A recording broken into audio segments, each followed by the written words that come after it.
रूस से तेल और गैस के एक्सपोर्ट पर पूरी तरह से बैन लगाना यूरोप के लिए मुश्किल हो गया है। बैन का विरोध कर रहे हंगरी को मनाने की यूरोपियन यूनियन की कोशिशें नाकाम होने की खबर है। यूरोपियन कमीशन के अध्यक्ष खास तौर पर हंगरी के प्रधानमंत्री को मनाने के लिए हंगरी गए थे, लेकिन खबर है कि हंगरी के प्रधानमंत्री को मनाने की उनकी कोशिशें पूरी तरह से नाकाम रही। सवाल यही है कि आखिर क्यों 27 देशों के इस समूह में अकेला हंगरी बैन का विरोध कर रहा है।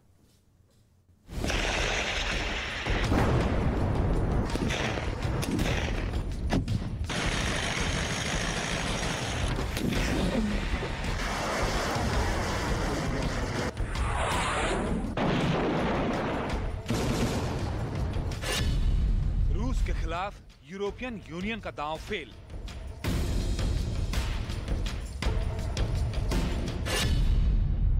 तेल और गैस के बैन के विरोध में उतरा हंगरी।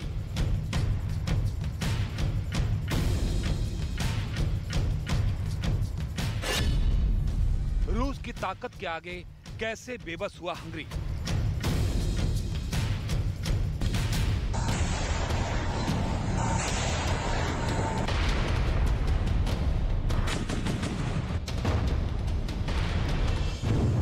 जंग की चुनौतियों के बीच रूस के विरोधी उसे सबक सिखाना चाहते हैं। रूस के तेल और गैस के आयात पर पाबंदी लगाकर उसे आर्थिक चोट देना चाहते हैं, लेकिन रूस के खिलाफ किसी का कोई दांव फिलहाल काम करता नजर नहीं आ रहा। इस बार यूरोपियन यूनियन की मंशाओं को हंगरी के एक कदम ने बड़ा झटका दिया है। 27 देशों वाला ये समूह रूस से तेल और गैस के आयात पर पूरी तरह बैन लगाना चाहता था, लेकिन इसी समूह से आने वाले देश हंगरी ने ऐसा करने से मना कर दिया है। बैन का विरोध कर रहे हंगरी को मनाने की कोशिशें भी की गई। हंगरी के प्रधानमंत्री से यूरोपियन कमीशन के अध्यक्ष की मुलाकात भी हुई, लेकिन हंगरी ने बैन का विरोध करते हुए यूरोपियन यूनियन को बड़ा झटका दिया है। हंगरी साफ कर चुका है कि वो यूरोपियन यूनियन के इस प्रस्ताव के साथ नहीं है। यही वजह है कि हंगरी को मनाने के लिए कई बड़े देशों के अलावा यूरोपियन यूनियन के बड़े अधिकारी भी लगे हुए हैं। लेकिन हंगरी ने बड़ी ही साफगोई से रूस से तेल और गैस के आयात पर बैन से किनारा कर लिया है, जिस वजह से यूरोपियन यूनियन की टेंशन बढ़ गई है। यहाँ खतरा इस बात का है कि अगर दूसरे मुल्क भी हंगरी के रास्ते पर चल पड़े तो 27 देशों के इस समूह की साख पर पट्टा लग सकता है।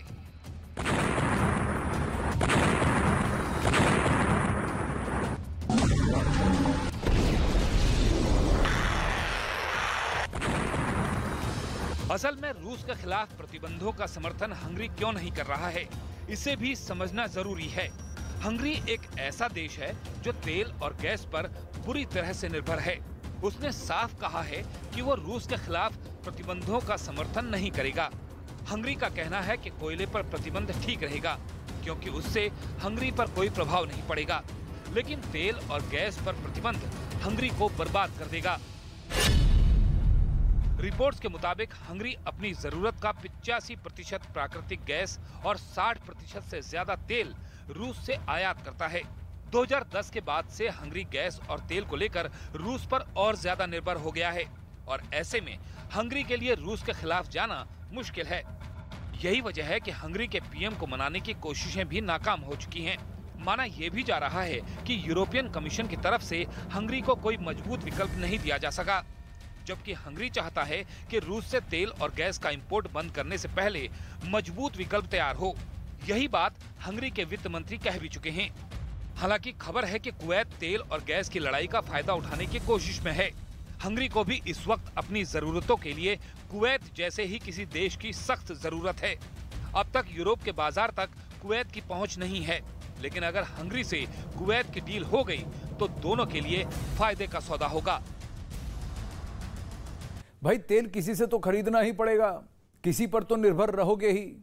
अब ये टसल जो चल रहा है सिर्फ अमेरिका बनाम रूस नहीं है। यहां पर नेटो ताकतें एक तरफ हैं और दूसरी तरफ रूस है, लेकिन दो देशों के बीच चल रही इस जंग, यानी कि जंग जो लड़ाई चल रही है रूस और यूक्रेन के बीच, बार बार रूस अमेरिका यूरोप और नेटो देशों को आंख दिखा रहा है। लगातार यह धमकी दे रहा है कि अगर यूक्रेन की मदद की तो अंजाम बुरा होगा।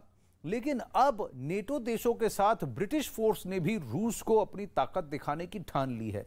खबर है कि इसी महीने पूरे यूरोप में ब्रिटिश सेना नेटो देशों के साथ मिलकर बेहद बड़े सैन्य अभ्यास में हिस्सा लेगी। यानी रूस और यूक्रेन के बीच चल रही ये जंग अगर बढ़ी तो तीसरा विश्व युद्ध होने से कोई नहीं रोक सकेगा।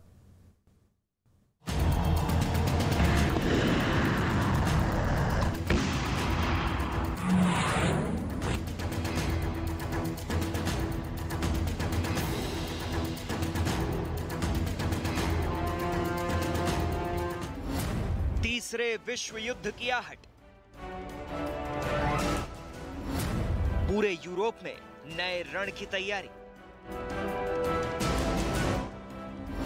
रूस के खिलाफ सबसे बड़ा चक्रव्यूह। ब्रिटिश सेना और नेटो के सैन्य अभ्यास की तैयारी। शीत युद्ध के बाद यूरोप में सबसे बड़े सैन्य अभ्यास की तैयारी। नेटो देशों के साथ ब्रिटिश सेना पूरे यूरोप में भरेगी हुंकार। फिनलैंड से मैसेडोनिया तक सबसे भयावह युद्धाभ्यास की तैयारी। रूस के खिलाफ ब्रिटेन और नेटो देशों का सबसे बड़ा चक्रव्यूह। जो रूस लगातार यूक्रेन के मददगार देशों को धमकियां दे रहा है, ये खबर उस रूस के लिए खतरे की घंटी जैसी है जो पुतिन दुश्मन देशों को अंजाम भुगतने की चेतावनी देते हैं। ये खबर उन्हें आगाह करने वाली है, क्योंकि एक बार फिर यूरोप की धरती पर सबसे बड़ा वार्षिक युद्धाभ्यास होने जा रहा है। खास बात ये कि इस बार नेटो देशों के साथ हजारों ब्रिटिश सैनिक इस युद्धाभ्यास में हिस्सा लेने जा रहे हैं। यानी इस युद्धाभ्यास में बख्तरबंद गाड़ियां होंगी। ब्रिटेन और नेटो देशों के बेहद ताकतवर टैंकों की नुमाइश होगी। अत्याधुनिक मशीन गनों का परीक्षण किया जाएगा। इसके अलावा लड़ाकू विमानों के जरिए युद्धाभ्यास किया जाएगा।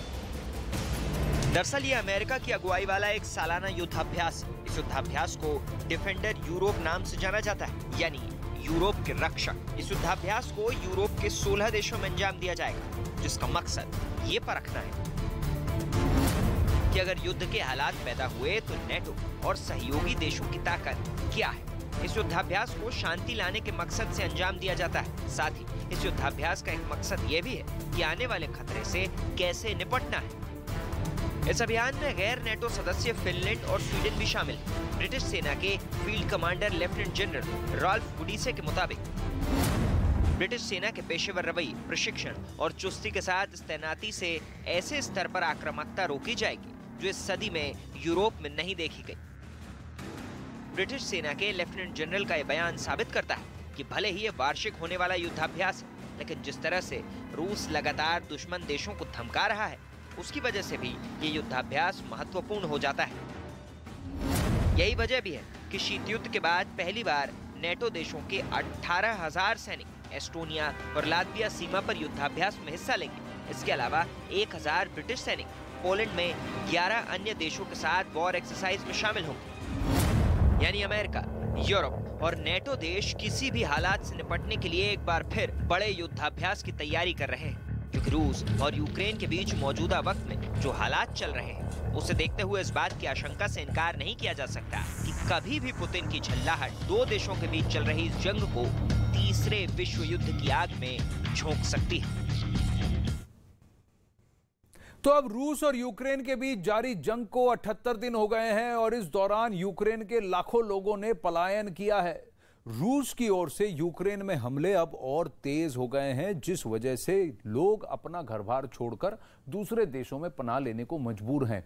यूक्रेन से अब तक 60 लाख से ज्यादा लोगों के पलायन का दावा किया जा रहा है। ताजा आंकड़ों के मुताबिक बेलारूस में करीब 27,000 लोगों ने शरण ली हुई है। तो ये बेलारूस हो गया, रूस के ऊपर उधर वहां। फिर वहीं 32,34,000 लोगों ने पोलैंड बॉर्डर क्रॉस किया है। तो ये नंबर यहां पड़ गया। यूक्रेन की आबादी 4.4 करोड़ है, पलायन कम से कम 60 लाख हो चुके हैं। तो सबसे पहले बेलारूस में से कम 26,000 लोग वहां गए हैं। फिर मैंने आपको कहा कि पोलैंड बॉर्डर पर सबसे अधिक लोग गए हैं, कम से कम 32.2 लाख लोग जो हैं यहां गए हैं। उसके बाद अगला वो गए हैं, 4 लाख लोगों ने स्लोवाकिया में पनाह ली है। तो इस बॉर्डर पर, तो यहां पर से जितने लोग थे वो यहां इस तरफ निकल गए, जहां पोलैंड के बॉर्डर पर भीड़ दिखी तो स्लोवाकिया की तरफ निकल गए। अगर कुछ स्लोवाकी मूल के हैं, उनको लगा वहां पर जाकर बसना ठीक है, तो वो वहां चले गए। अब यूक्रेन से हंगरी 5,72,000 लोग गए हैं। रोमानिया ने यूक्रेन के 8,83,000 लोगों को शरण दी है। तो ये सारे देश यूक्रेन से लगकर हैं। तो ऊपर बेलारूस से लेकर फिर यहां पोलैंड, फिर रोमानिया, हंगरी, ये सारे एक एक करके जितना हो सकता है अपनी क्षमता अनुसार लोगों को पनाह दे रहे हैं। 4,57,000 लोग यहां मोल्दोवा चले गए हैं। मोल्दोवा की सैन्य शक्ति 7,000 की है और इन्होंने 4,57,000 यूक्रेनियों को शरण दिया हुआ है। और यहीं ट्रांसनिस्ट्रिया में रूस की हरकत चल रही है। यहां ओडेसा है जिस पर रूस कब्जा करना चाहता है और मोल्डोवा पर भी उसकी नजर है। तो अगर आप देखें तो यूक्रेन के चारों ओर कम से कम 4.4 करोड़ लोगों में से कम 60 लाख लोगों ने अब तक पलायन किया है। बहुत बड़ा ह्यूमैनिटेरियन क्राइसिस। और जैसा प्रधानमंत्री नरेंद्र मोदी कहते हैं कि इस युद्ध से कोई नहीं जीतेगा, किसी को फायदा नहीं होगा। इस युद्ध में किसी की भी जीत नहीं होने वाली। अब काला सागर की बात करते हैं। काला सागर यहां तो